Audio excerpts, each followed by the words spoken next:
আল্লাহ কখনো চাবি না বানাইয়া ওইটার তালা বানায় নাই।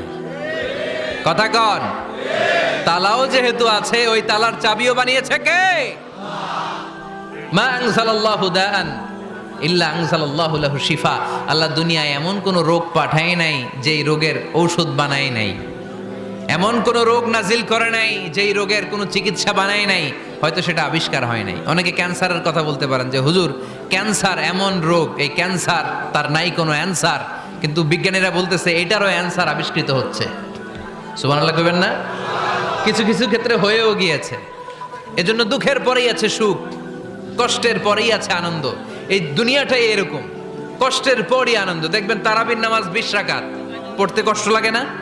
কোমরে ব্যথা, হাঁটুতে ব্যথা, কিন্তু 20টা রাকাত যখন শেষ করে মসজিদ থেকে বের হই একটা আনন্দ আছে না নাই? কষ্ট করে পরীক্ষার জন্য প্রিপারেশন নিলেন আপনি কয়েক মাস, কিন্তু ফলাফল যখন ভালো হয় তখন